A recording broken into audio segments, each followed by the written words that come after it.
Hi, everybody. Good afternoon on this Friday. Um, it's kind of like a virtual job fair that we're having here today on Instagram Live. Obviously, as we know, this is a job market that no one could have anticipated and that probably no one wants to be living in. It is the reality of a pandemic. Whether you are unemployed, whether you are fearing that you're going to be unemployed, or you're possibly just thinking about a career change. This is an opportunity for you to ask questions from the expert. Avenica CEO Scott Dettman is joining me now, which I'm so thrilled about. If you don't know what Avenica is, it's an education to work platform. And he's also an HR expert. So he's the one that's going to have the answers to all of your questions when it comes to this. Scott, good to have you. Great to be here. Thanks. Hi. As I was introducing you, I was explaining this is obviously the universe that none of us expected to be in, none of us want to be in, yet here we are. I also put in my Instagram post, I think there is an incredible opportunity for many people. It could set us all in a different path that we would have never anticipated, but it's the best one we could have ever asked for. That's my positive thinking. I like it. Let's talk first about Eventica, what you all do, because I know specifically you focus on college students going into their first careers, which right now don't seem to exist anywhere. Yeah, so at Avenica, we are an education to work platform. Really, we are trying to bridge the gap between education and work, right? So students all over the country are going to school, getting a degree, and we are coming in as they're finishing up that degree and helping them make that transition from their college days and term papers and things like that into the working world. You're absolutely right. With the onset of COVID, it kind of flipped everything on its head, and it's been a challenge. There are still recent grads that are getting hired. There are industries and areas that are hiring. We're seeing an increase, especially in the last month or so. So it's not all gloom and doom, but it's been a rough road for the past several months.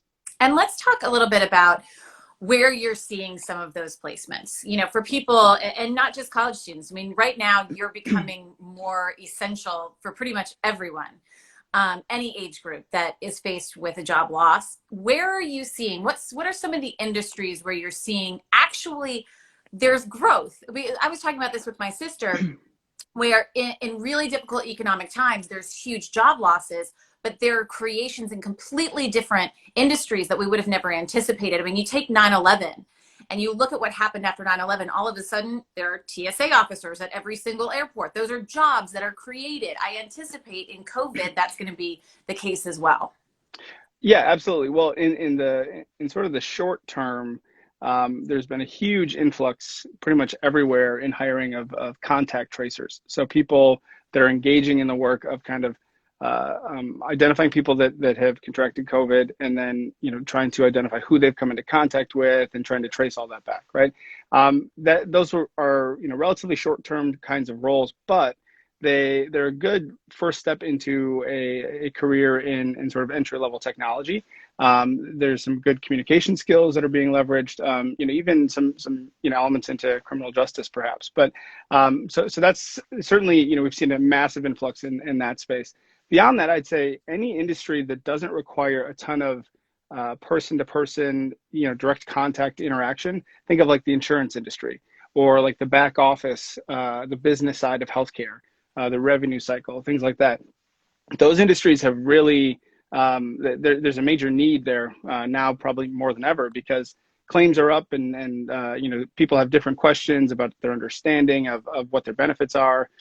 Especially things like mental health have become an increased focus. So we have a lot of clients that position people in like behavioral health advocates, so making sure that people understand their benefits plan and how that applies to their mental health as well. So there are industries like that that have emerged, and then certainly technology, right? I mean, as all of us are, meeting this way and communicating on devices, whether that's school children or businesses, the need for technology and technology infrastructure is just kind of exploded. And I imagine we won't go backwards from that. I imagine that to continue.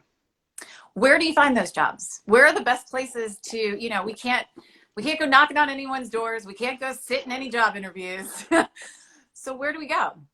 Yeah, so the best place, kind of the old adage is, it's about who you know, right? So I think one of the best places to pursue those kinds of opportunities is start without an actual job in mind, right? You need to start first with who is in your network, who can you connect to, who can you begin to have conversations with, ask them about their experience, what they do. From there, you can start to formulate some things that you weren't even aware of before. One of the interesting things is we have a partnership with an organization called the Dream.us, and they work with DACA students, dreamers, and they provide scholarships all over the country for dreamers, and we're working with them to help place dreamers once they've finished school. And this is a population of people that they've lived undocumented their entire lives. They've tried to intentionally fly under the radar.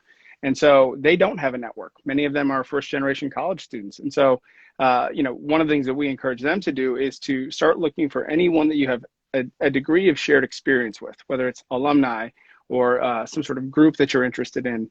It could be a hobby, right? But go to platforms like LinkedIn, try to establish some of those connections, and really start to engage with some of those different people, not necessarily right out of the gate by just asking to meet with them, but look to see if they're posting things. Try to engage in that sort of digital communication. That's really beneficial, and can really be sort of the framework or the foundation for a relationship beyond that. I would also really challenge people that are watching, if you're in a position to be helping people, then do so. This is the time to be that person. You never know when that karma is going to come back and pat you on the back as well. How do you differentiate yourself? How do you shine in a time where, as I say, you can't have these in-person meetings. Many people aren't used to really getting their personality through when they're doing so on camera. Yeah, that's a really good question. One of the things that we do at Avenica is we work diligently to help people kind of tell their story, right? Because I think as an individual, you think that your experience is very similar to that of everyone else, and it usually isn't. So I think really trying to understand kind of the arc of your journey and talking about times where you've had some challenges, right? Every employer wants to know that they're hiring someone that can face a challenge and then overcome that challenge in the interest of pursuing some sort of business goal. So, really starting to think that way. Also, this is a great time to be upskilling, right? It's a great time to look at short courses, asynchronous learning, different things that you can pick up. If you've had a career as a business analyst and now you're looking to advance and do some different things, pick up a new technology, pick up a different tech stack or something. I mean, you can do some of those things in just a short amount of time, and it can really dramatically increase your ability to get placed somewhere. Yeah, online learning is exploding right now. I mean, people are taking advantage of their time in quarantine and their time at home, and they're just trying to learn new skills to add to their resume and things like that. When you're in the room on Zoom, what is your answer to the question, where do you see yourself in 5 years? Which I have interviewed many times in jobs where they always ask this question. And I think that that's one of those things that can differentiate you because there's a lot of the canned answers. What is your best advice for that question? That's a great question. And I mean, I think that's a question that we probably all ask as well when we are interviewing people. And, I think the focus of that answer should always be on the impact that you want to make. Don't make it about a job title. Don't make it about things you want to have. Think about the impact that you believe you can make and the way that will make you feel. If you focus on those two things, the impact and then the way that it'll make you feel and sort of the good that it'll cause in the organization, I don't think you can really go wrong, because you may not understand all of the different ways you can impact an organization. And most employers are not going to count that against you, right? But if you focus on how you as an individual can come in and differentiate and make the business, make the organization better, and then trying to align that also back to how you will receive some degree of fulfillment from that, I think that's powerful, and I think that's the kind of thing that will differentiate, and it'll be clear, whether or not people actually believe that, or if it is some canned answer. So, make sure you believe it. That's an important element too. That's a really good answer to that question. I've actually been curious about that myself. Where do you see this going? How long do you think that we're going to be in this downturn when it comes to hiring? And many of the experts that I've spoken to believe that they don't think that we've really felt the impact of COVID yet on our jobs, on our economy, that more and more layoffs are going to be coming every single month, and we need to prepare ourselves for that. Well, I guess I'm perhaps a bit more optimistic. We have seen in the last month to 45 days, we've seen a significant increase in the number of employers hiring. We've been having lots of conversations with our 300 plus employer partners all over the country that they are making plans for 2021 and they're building in hiring plans and trying to figure out how they can do that. A big part of this transition has just been trying to understand how we can do this, how we can do our jobs and how we can operate remotely, because not every industry is set up to do that all that well. But increasingly, even the industries that were kind of holding out, they're getting on board now. They're figuring it out and they're realizing that this is a viable option. And so, when I think about the future, we're living in this time of fairly immense uncertainty, right? Which is, it's hard to ignore that. But I would classify most of the hiring managers, most of the employers I'm speaking to, as being cautiously optimistic. I think they're realizing that this is going to be something we have to live with for a little while. And even if there is a vaccine that magically comes on the scene, it's not going to be available to everyone, and it's not going to be perfect, right? It could have a shorter half-life. There's all sorts of questions and things we don't understand.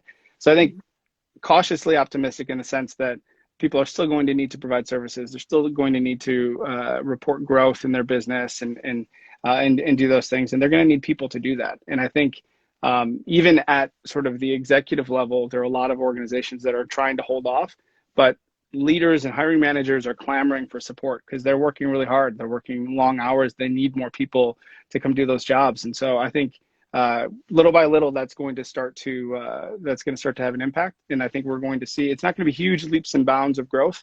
It's going to come back slowly, but I feel like we are back sort of on the right trajectory. I talk to interns all the time when it comes to, how to shine once you have the job. Mm-hmm. And what I often say to them is, you will be shocked when you get into the real world at how many people aren't great at their jobs, and how if you're good, how easy it is to shine. And being the first one in and the last one to leave goes a long way. What advice do you give to people? Yeah, I think you can't coach effort, right? So you can't teach that. So I think putting in more effort, working hard, that's always one of the key ingredients for success, without question. One of the other things that I always encourage people to do though is to ask questions, to be willing to explain when they don't know things or ask if they don't know things, and then seek out mentors. And to your point earlier about this is a time where a lot of people can have value to add and can be contributing. I think that's true in from a mentorship perspective as well. And I think people want to mentor the next generation. They want to help people. They're just not always given the right sort of platform to do it. And so I think being willing to ask people to mentor you, there's no limit to the number of mentors you can have, right? You don't have to have this mentor-mentee relationship where you go on vacations together. It doesn't have to be that. It can just be for one thing in particular that you go to this one person to ask them questions about. I do this, endlessly. I've got a lot of people that I go to for a lot of different things. And that's a great way to build your network. It's a great way to get people invested in your future. And it's a great way to just continue to learn and get better. The other advice I always give people is don't be afraid to take some risks. You have to be willing to bet on yourselves. And you have to do some things that scare you. If muscles don't grow until they rip, right? So your career is the same way. You have to be willing to put yourself out there. You have to try some things. You have to be willing to, kind of engage in some small degree of failure if you ever want to achieve great success. Yeah, some of my greatest ways that I leaped forward was when I was told no, or when I failed at something. I've been told no pretty much a lot. That's the nature of this business. And it really helped me tremendously to figure out how to succeed. When it comes to, people working from home, and you talked about that a lot of these industries are struggling with it. A lot of people are struggling with it also. It's great for introverts. They're loving it. Right. And they don't want to have to make small talk around the water cooler. Other people thrive with that interaction. And I'm sure you've had people that you've placed who are just really not doing well in this situation. What advice do you have for them? it is challenging, for sure. And I think the one thing that we tell people is to be intentional about the things that you need and the things that you're looking for in your daily routine. So if you need that water cooler chat, if you need, those kinds of interactions, schedule time with people to just say, hey, every couple of days, can we just have like a 15-minute catch up? I'd love to just hear about, how your kids are doing in school. I'd love to hear about how you're handling things, or anytime we have this meeting, it'd be great to do a follow-up with you to get your perspective, because I'd really appreciate that. That may turn into more of a social dialogue, and that's okay. It's okay to, to not be, sticking to a specific agenda. One of the things that we do internally is we have something called Avenica Social Connects. And every week we get paired with somebody else from, so a different person from the business. It's randomized, and it's just a 30-minute scheduled, video call like this, where we just kind of hang out and catch up and say, hey, what's new in your life? So I just did one a week or two ago with one of our interns, and it was great. And it was just a great opportunity to kind of see people as human beings, and, to just have a good conversation, because we all need that. And, to your point too, I think a lot of, we deal with a lot of working parents as well, right? And I've got 4 small kids, and so it's like working from a Oh, daycare goodness. sometimes. Yeah. So it's Bless you and your yeah, wife. yeah. She's a saint. She's a saint. Yeah. Yeah. But I think, when you have all of these pressures, it can feel like there's no escape, right? There's no break in the routine. There's no commute to work. And so one of the things I personally struggled with at first was that sort of, finding the right transition moments and the right transition opportunities, right? So like usually I'm pulling into the garage, kind of have a second to sort of center myself before I go in and be the dad I want to be, right? But if all you're doing is walking downstairs to grab a cup of coffee, you might still be in work mode. So I've tried to create some lines where I'm like, okay, this is a threshold that when I pass, I take a pause, I take a second, and I think about, what it is that I'm going to do, the environment I'm going into, and the kind of person I want to be. Again, we have to be forced to be a bit more intentional than usual. But I think whether it's the water cooler chat, or it's just, not being a jerk to your family when you go get coffee, I think, it's all important, but we just have to focus on it and plan for it. I want to end on your point about taking risks. I have talked to a lot of people right now who are reassessing everything. They're reassessing their time with their family and how much they realize it's more important than anything in the world. And this career that they've put everything into doesn't matter as much. So taking that risk in the middle of a pandemic can be terrifying. So Sure. what would you say to those people that are really thinking, maybe I'll make a career change, but who in the world would hire me? What would you say? Well, I would say, you might be surprised at who would hire you, and to be willing to kind of take a risk on yourself, but also don't go it alone. Leverage resources that are available, talk to other people, ask them for their opinions, and, ask a lot of people, because, some people are going to tell you, why would you do that? Don't take a risk. This is silly. But some people might say, like, I'm just surprised it took you this long, right? This is what you should be doing. And there's no better time than right now to be kind of making a change in some ways, right? So whether that's a personal change or a professional change, we're all kind of in this state of kind of confusion and uncertainty that, there's no better time to kind of explain away why you did something crazy, right? I mean, so I'd say, be willing to take that risk.